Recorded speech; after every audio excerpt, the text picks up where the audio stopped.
Okay, so this is kind of difficult for me to begin with because it's so unbelievable, and reliving this stuff is actually really tough. But what I'm describing to you is an event that happened not too long after the destruction of my business, the burglary of my house, and the ultimate fire set to my house, which was, I think, meant to kill me and my dog. But nonetheless, it was definitely made to completely finish off my business and make me homeless, basically. So it's a very startling reality when this particular event occurred, because, as I said, it kind of put everything into context. I thought I was having a long run, many years, 2 or 3 years of terrible luck, working as hard as I can to do what I need to do, and well, the whole time it was actually forces working against me. So the event that I'm talking about happened about 3 months after the fire at my house. I was at we were homeless, living in a truck, and it was early in the morning, maybe 7 a.m. And being homeless and the kind of person that I am, I'm grateful to be able to get to a bathroom whenever it's possible.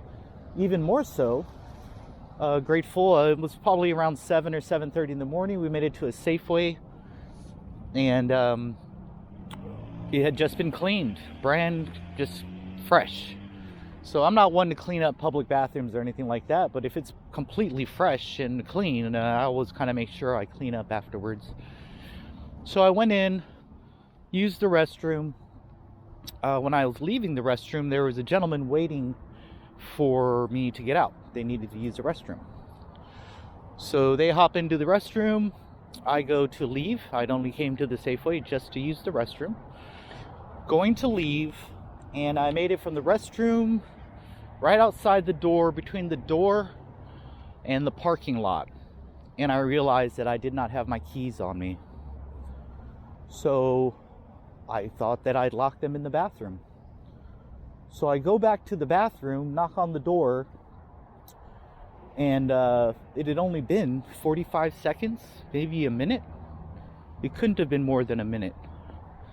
And as I said, when I left that bathroom, it was spotless. There was not a water drop anywhere. I'd cleaned everything. I left it exactly how I found it. The man bursts out of the bathroom after I knock on the door and just exits, beelines for the door to get out of the Safeway. Okay. I walk in to the restroom to look for my keys. I asked the guy if he saw any keys. He just kind of shook his head and ran off.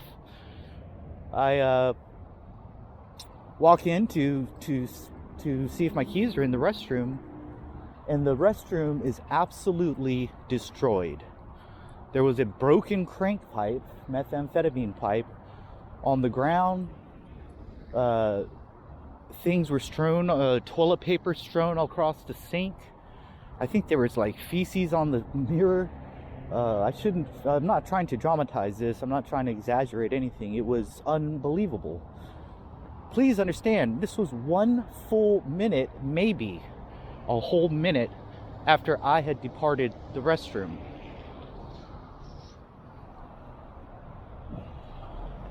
I know that one incident like this may seem like a coincidence, but this is 2017, the first 2 or 3 months, and I have experienced an avalanche of these kind of behaviors from what I think are community groups working in tandem with law enforcement for so-called community policing.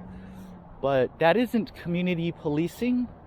This particular area, this Safeway, there's a group named Take Back Santa Cruz that are known for doing these kind of operations.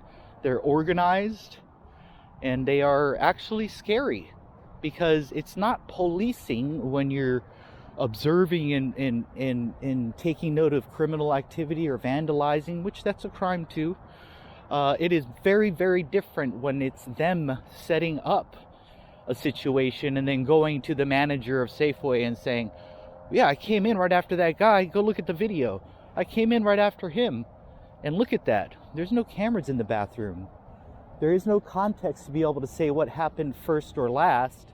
especially if I go to use the restroom and I leave and I don't know that this is going on afterwards. How can I ever stop and say, well, this is a misunderstanding? To be honest, when I saw the condition of the bathroom, I got the heck on out of there because I could tell that something was not right. But the worst part of it was that realization, that moment, this event made it very clear that there has been an organized effort against me for a long time. The burglary of my house, how did they know that I was gone? And what I'm trying to allude to here is the person knew that I was going to the bathroom there. They were waiting for me when I left, and then they did what they did. That means that they were following me, that they were criminally stalking me. Now, like I say, when I discovered that then, it was startling. It does not startle me anymore because as I've been investigating this fire at my house, I have been documenting these events, and they have become much, much more elaborate, extremely organized, and they're criminal. They're criminal. I'm just using the bathroom. They are criminal.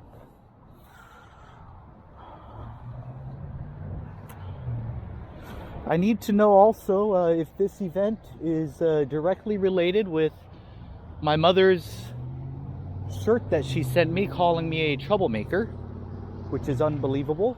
But this is a false narrative, among others, that my mother has put into place. And it turns out that, my mother is, and my parents both are completely embroiled in this situation. They are the linchpins of main information that's being false information, that's being injected into the law enforcement and into these organizations, which I believe have good intentions, but I think apathy has gotten to them, and they're starting to take the law into their own hands in a sense. But it's not the law that they're taking into their own hands. They're actually creating crimes to basically set people up in homeless people that don't have much of a voice. People that can't really protect themselves, and that's not what these organizations should be for. That does not improve a community. Moving homeless people around or having them put in jail just to come back out and be in worse shape than they were in the first place is not community policing. It's actually a crime that they're committing against one of the weakest members of their community. Thank you for listening.